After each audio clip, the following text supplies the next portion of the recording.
A young man meets an alone 8-year-old girl and helps her get home. However, he soon learns of life-threatening news that will soon affect humanity and the whole world. In an abandoned theater, pigs eat the overgrown vegetation. A playbill lies on the floor, showing that a man named Arthur Leander was in a play with the role of King Lear. Before the theater was abandoned, Arthur's performance begins while the theater is packed. Suddenly, the man begins to act unusually during the play, but the audience believes it's all part of the performance. However, a man in the audience named Jeevan realizes Arthur is having a heart attack. With this, Jeevan stands up while his girlfriend, Laura, tells him to sit down. He then proceeds to the stage to help the man. The audience is clueless about what's happening to Arthur until he collapses and falls. The other cast members ask Jeevan if he's a doctor. Unfortunately, he's not. Thus, they seek for a doctor to help the dying man. Panicking, Jeevan wonders why they don't have a doctor, but seconds later, someone arrives and pushes him away to revive Arthur. The man asks for a defibrillator, hoping to revive the actor. Another cast member yells, instructing someone to turn off the artificial snow. Backstage, a police officer interviews Jeevan about the incident, asking if he knows the victim, but the man claims that he's just part of the audience. Then, Jeevan leaves until he notices a young cast member named Kirsten, who's looking disturbed about the situation. The young girl claims she's with Tanya, the Wrangler, confusing the man. So, the young girl clarifies that the Wrangler is the person who looks after kids. Afterward, a person covers Arthur, revealing that he has passed away. Jeevan then helps Kirsten look for Tanya, but people don't know who her Wrangler is. Kirsten asks the man if he thinks that the actor is dead, to which he responds that if so, Arthur did what he loved most when he died, which is acting.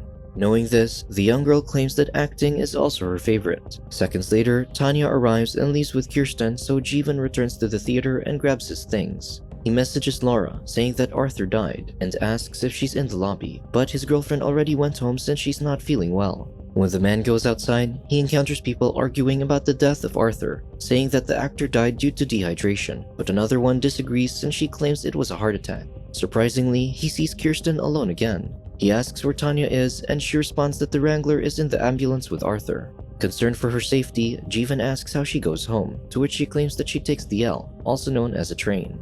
The man offers to assist her in going to the L, but the young girl states that she can't go with the stranger unless Tanya and her parents agree. So Jeevan introduces himself to her, saying they're no longer strangers, and proceeds to walk to the train station. 10 days earlier, a woman named Miranda was on a train, writing Arthur's name on an envelope. She then arrives at a theater and looks at the poster of Arthur. Later at his house, Arthur reveals that he has a Shakespeare coach. He also admits he didn't think he would see Miranda after yesterday, so he asks her why she's here. Miranda then gives him the envelope, claiming she's finished and wants Arthur to have one. Unexpectedly, Kirsten enters the room and starts coloring. The man introduces the young girl to Miranda, saying that Kirsten is in the play with them. Shortly after, Arthur opens the envelope and notices a book titled Station 11.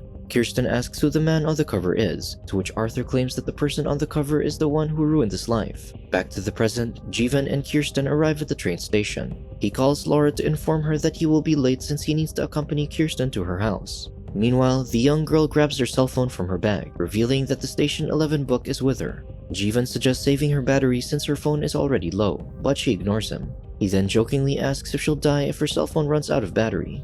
Afterward, Kirsten asks who Laura is, and the man responds that Laura is his girlfriend. The young girl continues to question him, wondering if he and his girlfriend will get married and what kind of job Jeevan has. The man claims he's like a reporter or a cultural critic with his own website, but eventually reveals he doesn't have a job. At first, Kirsten thought he was a doctor since Jeevan was the first to know in the theater that something was wrong with Arthur. As the train arrives, Kirsten states that it must be hard not to know what you want to be when you grow up, adding that she's only 8 years old. On the train, the young girl scrolls through social media before her phone powers down due to her drained battery. Noticing this, Jeevan asks if she knows her parents' phone number, but the young girl says she knows it with the help of her phone contacts. Then, Jeevan's sister, Sia, calls. She informs her brother about a flu in Europe, adding that a 16-year-old flew in from Moscow with flu symptoms. Suddenly, the men in front of Jeevan yell as they're watching a sports match on their cell phones. Thus, Jeevan goes away for a while to hear his sister. Sia claims they've never seen a flu like that and describes it as chaos. She tells him it's too late to run, so he needs to go to his brother Frank's place. His sister informs him not to listen to the news and reveals that people around are already exposed to the flu but are clueless, so he should avoid contact with anyone. His sister suggests he should immediately go to Frank's apartment and build a barricade since it's the best chance of surviving, leaving Jeevan panicked. He starts to freak out, so Sia tries to lighten his mood, reminiscing a funny memory when he threw up a strawberry drink on a girl named Jenny Kempkin. Suddenly, Sia pauses, telling him to go to Frank, and ends the call. Out of fear, Jeevan walks off the train at the wrong stop, so Kirsten follows him.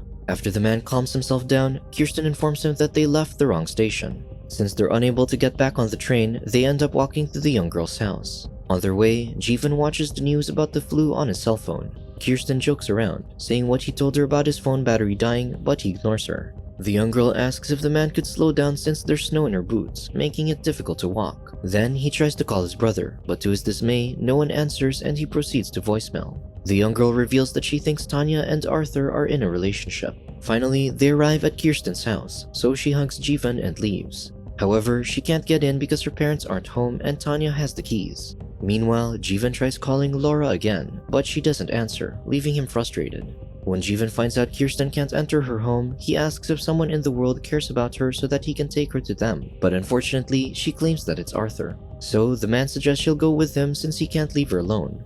Meanwhile, Arthur's friend, Clark, calls Miranda to inform her that Arthur has passed away. The woman is left speechless and instantly hangs up the phone. Then, a man enters the room to inform Clark that he'll not come to Arthur's funeral since he's busy and can't afford to take 2 weeks off of work. Clark agrees and begins drinking alcohol as he doesn't want to be a burden to the man. At a grocery store, Jeevan and Kirsten buy food and supplies to prepare for their isolation. Kirsten asks what it is like to have a brother, which Jeevan describes as annoying since siblings know too much. With this, Kirsten asks about the call between him and his sister. However, the man doesn't want to talk about it and changes the topic. He changes the topic and grabs a chocolate and strawberry drink, but Kirsten claims she doesn't consume sweets. Suddenly, Jeevan experiences another panic episode, but he calms down after Kirsten grabs his attention. The man then says they need a lot more supplies and grabs a cart. Moments later, they have several carts full of goods and a bill that's well over $9,000. He pays for the items with a check, but the cashier claims they don't accept them, so he pays through his card. As they leave, the cashier asks if the groceries have anything to do with the flu and if he should go somewhere, to which Jeevan responds that he should go home. Meanwhile, at a hospital, Sia asks the kids, who are all wearing masks, whether they're feeling any symptoms of the flu. She adds that their parents are receiving excellent care at the hospital. When she walks into the corridor, she starts coughing, as do the people surrounding her. She then discusses with a colleague who they called to inform them about the illness. Sia claims that one of her brothers received a Pulitzer Prize at 23 years old, but she chose to inform her other brother, Jeevan, who owes her $1,800 and eats cereal for dinner.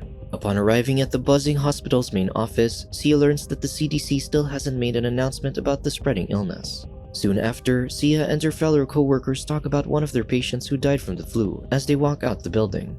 Outside, they see many people heading to the hospital, coughing and seeking immediate aid while more healthcare workers in hazmat suits deliver medical supplies. The street is filled with cars and ambulances with infected people rushing inside the hospital. At the grocery store parking lot, Kirsten worriedly asks Jeevan why he told the cashier to go home, but he ignores her. The young girl asks when he's taking her home since her parents don't know where she is. With this, Jeevan reveals that a health scare is spreading, so people are supposed to stay indoors. However, he can't bring her to her parents or anyone else who cares for her because they have no contact with them.